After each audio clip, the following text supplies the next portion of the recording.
उस दिन मुझे पहली बार एहसास हुआ कि इंसान जितना खुद को समझता है वो उसका 10% भी नहीं है। आज भी जब उस शाम को याद करता हूं तो रोंगटे खड़े हो जाते हैं, क्योंकि उस दिन मैंने अपनी आंखों के सामने असंभव को संभव होते देखा था।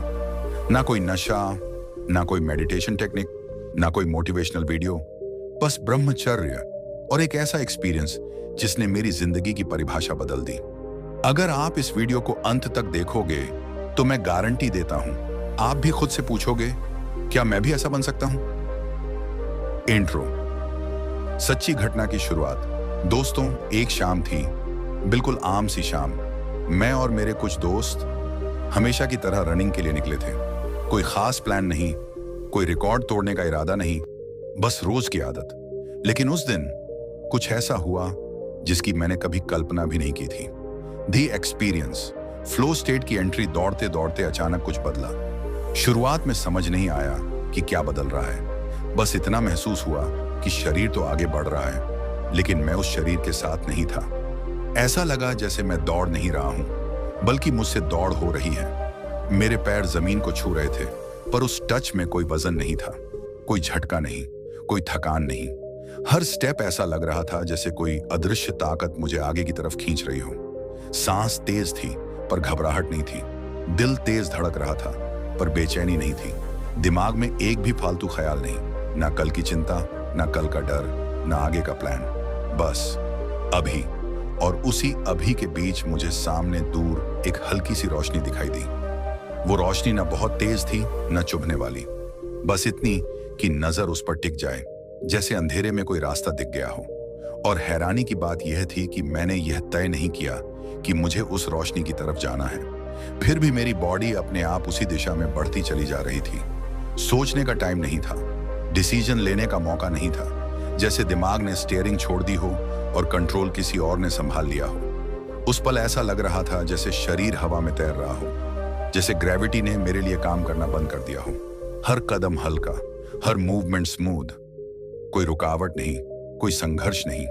आसपास की आवाजें धीरे धीरे गायब होने लगी। सड़क, पेड़, लोग, सब धुंधला। साफ सिर्फ एक ही चीज थी, वो रोशनी और मेरी मूवमेंट। उस वक्त मुझे अपने चेहरे का एहसास नहीं था। पसीना आ रहा है या नहीं, पता नहीं। थकान है या नहीं, पता नहीं। बस ऐसा लग रहा था जैसे मैं अपने शरीर के अंदर नहीं, बल्कि अपने शरीर के ऊपर चल रहा हूं। वो अनुभव नॉर्मल नहीं था, वो एक्साइटमेंट नहीं था, वो डर नहीं था, वो था पूरी तरह से खो जाना।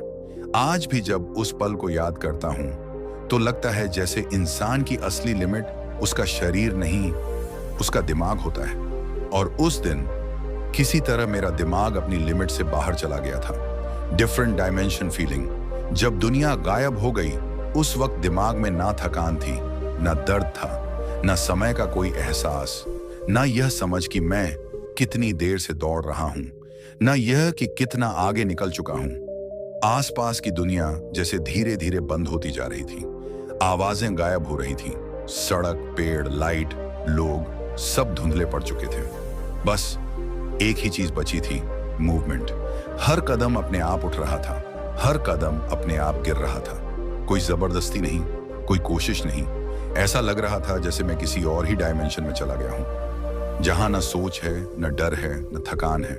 आज भी उस पल को याद करता हूं तो लगता है इंसान की असली दुनिया बाहर नहीं, उसके अंदर होती है। Reality check. जब होश वापस आया, लेकिन हर अनुभव की तरह इसका भी एक अंत था। अचानक जैसे किसी ने मुझे झकझोर दिया हो। मैंने चारों तरफ देखा और एक झटका सा लगा। मेरे दोस्त कहीं नहीं थे। फोन निकाला, स्क्रीन ऑन की, 20 से ज्यादा मिस्ड कॉल। दिल की धड़कन थोड़ी तेज हुई। मैंने तुरंत कॉल वापस किया और जो उन्होंने बताया वो सुनकर मैं और भी हैरान रह गया। उन्होंने कहा, भाई पता नहीं तुझे क्या हो गया था, तू अचानक तेज भागने लगा। पहले लगा मजाक कर रहा है, फिर तेरी स्पीड बढ़ती ही चली गई। हम चिल्लाते रहे, रुक जा, स्लो हो जा, लेकिन तूने एक बार भी पीछे नहीं देखा। उनकी आवाज में डर भी था, हैरानी भी और थोड़ी सी श्रद्धा भी। सवाल, आखिर यह हुआ क्या? उस रात मैं सो नहीं पाया।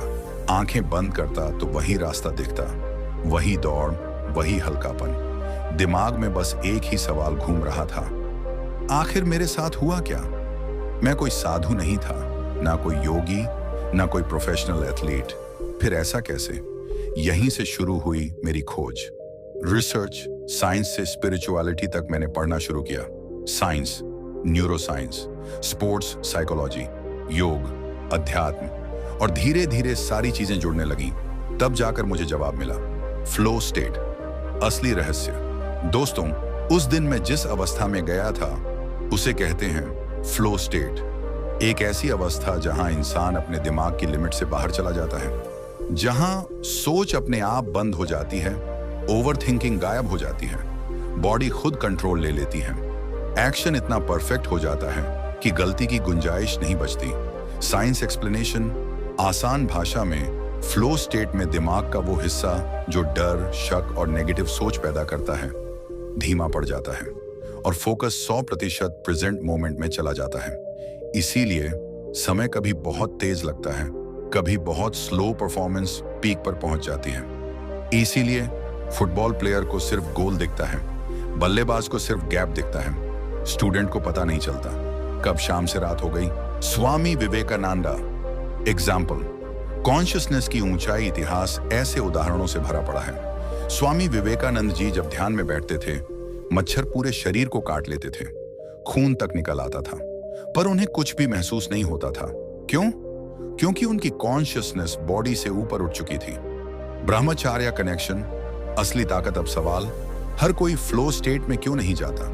क्योंकि मन अशांत है, ऊर्जा बिखरी हुई है, इच्छाएं कंट्रोल में नहीं हैं, और यही ब्रह्मचर्य काम आता है। ब्रह्मचर्य शाक्षर एनर्जी कंजर्वेशन। ब्रह्मचर्य मतलब अपनी ऊर्जा को बचाना, फालतू इच्छाओं से दूर रहना, अपने मन को मास्टर करना। जब ऊर्जा बिखरती नहीं तो वह ऊपर उठती है, और जब ऊर्जा ऊपर उठती है तो कॉन्शियसनेस लेवल बढ़ता है। Human to super human transition. धीरे धीरे इंसान ज्यादा फोकस्ड बनता है, डर कम होता है, आत्मविश्वास बढ़ता है, फ्लो स्टेट जल्दी आने लगता है। यह कोई जादू नहीं है, यह कोई चमत्कार नहीं है, यह प्रैक्टिस का परिणाम है। टाइम फ्रेम, कितने दिन लगते हैं? यह 1 से 2 दिन में नहीं होता, लेकिन अगर 90 दिन 6 महीने ईमानदारी से ब्रह्मचर्य पालन करो तो आप भी ऐसी अनरियल एक्सपीरियंसेस कर सकते हो।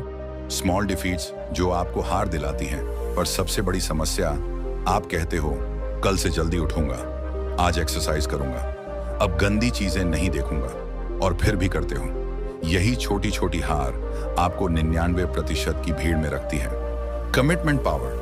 जीत का असली नियम, ब्रह्मचर्य का असली टेस्ट, जो बोलो वो करो।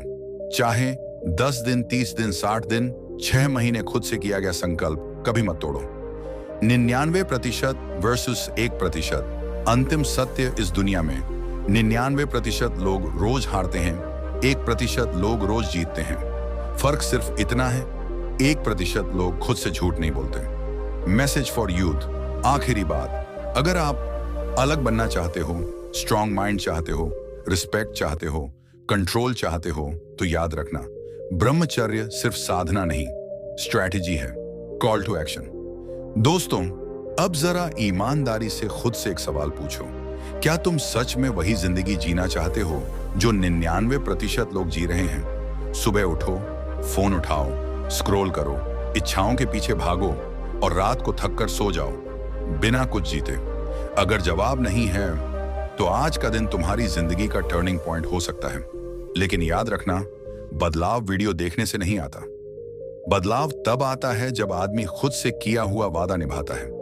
आज अभी इसी पल खुद से एक संकल्प लो, चाहे 10 दिन का ब्रह्मचर्य हो, 30 दिन का हो, 90 दिन का हो, या पूरे 6 महीने का। छोटा रखो पर पक्का रखो, क्योंकि जो आदमी अपने शब्दों का मालिक बन जाता है उसे दुनिया रोक नहीं सकती। अगर तुम भी उस 1% विनर्स की लिस्ट में आना चाहते हो तो इस वीडियो को लाइक करो और कमेंट में सिर्फ एक शब्द लिखो, विन। ये कमेंट मेरे लिए नहीं है, ये कमेंट तुम्हारे लिए है। ये एक पब्लिक कमिटमेंट है कि अब तुम पीछे नहीं हटोगे। चैनल को सब्सक्राइब करो, वर्मा जी बोंडी, क्योंकि यहां मोटिवेशन नहीं, ट्रांसफॉर्मेशन होती है। डिस्क्रिप्शन में मैंने ब्रह्मचर्य पर सबसे पावरफुल किताब और एक ऐसी वीडियो का लिंक दिया है जो तुम्हारी सोच हिला देगी। अब बहाने बंद, अब कमजोरी बंद, अब खुद से झूठ बोलना बंद, अब हारना मना है, अब जीत तय है। मिलते हैं अगली वीडियो में। जय ब्रह्मचर्य।